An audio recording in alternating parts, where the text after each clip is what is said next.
दडपलंय. आता 2 ते 3 आत्महत्याची प्रकरणं या माणसांनी दाबली आहेत.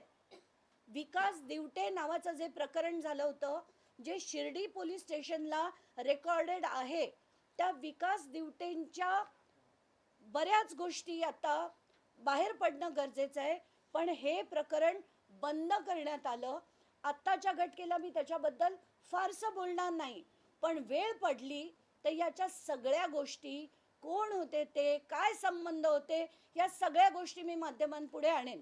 पण आत्ताच्या घटकेला गृहमंत्र्यांना माझी विनंती आहे की हे दाबलेलं बंद केलेलं प्रकरण, याची फाईल रिओपन करण्यात यावी. म्हणजे याच्या मागे कोण कोण आहेत, आत्ताची जी माणसं आहेत ती कोण कोण आहेत, या सगळ्या गोष्टी बाहेर येतील.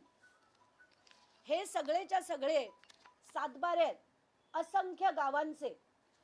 हे सगळे सातबारे मी त्याचे PDF बनवून माध्यमांना पाठवेल, कारण मला आत्ताच्या घटकेला त्याची यादी करायला मिळाली नाही, वेळ मिळाला नाही. तर याच्यात कृषी आणि अकृषी म्हणजे NA आणि ॲग्रिकल्चरल अशा सगळ्या जमिनी आहेत आणि त्याची म्हणजे किंमत काय बोलावी असे आकडे. एवढंच नाही तर त्यांचे पतसंस्थेत जवळजवळ 100 कोटी रुपये आहेत. त्याची नावं देखील मी श्री सदानंद दाते यांच्याकडे देणार आहे. या व्यतिरिक्त त्यांच्या घरी 13 किलो सोनं आहे अशी देखील माहिती मला मिळाली आहे, जी माहिती मला आता होम मिनिस्ट्रीकडे द्यायची आहे. श्री सदानंद दाते जे DG आहेत महाराष्ट्राचे, त्यांच्याकडे द्यायची आहे.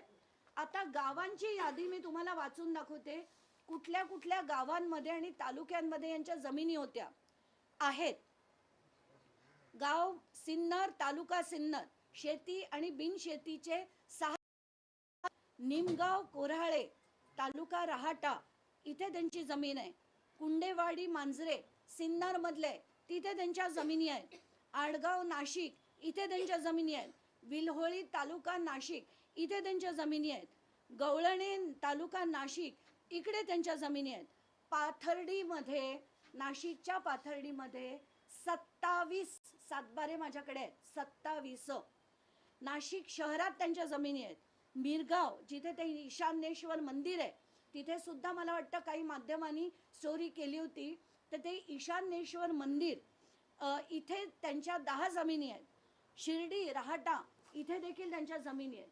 तर असे हे अशोक खरात, ज्यांच्या जे ओशनो जल, ज्याच्यामुळे हे सगळेच्या सगळे राजकारणी त्यांना भुरळ पाडली, त्यांची ताकद वापरून कोणाला मोठं केलं.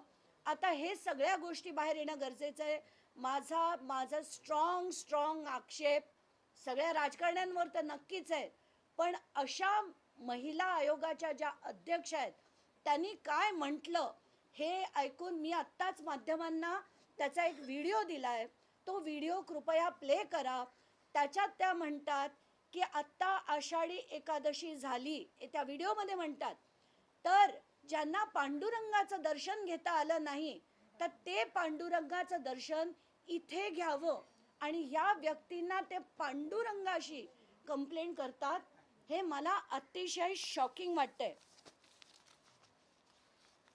माझा फोन कुठेतरी राहिला, मला वाटतं आत राहिला असेल, नाहीतर मी हे तुम्हाला ऐकवलं असतं की त्याच्यात आषाढी एकादशीला पांडुरंगाचं रूप तुमच्या समोर आहे आणि रुक्मिणी म्हणजे त्यांच्या पत्नीना, अशोक खरात त्यांच्या पत्नीना त्या पांडुरंगाची रुक्मिणी म्हणतात.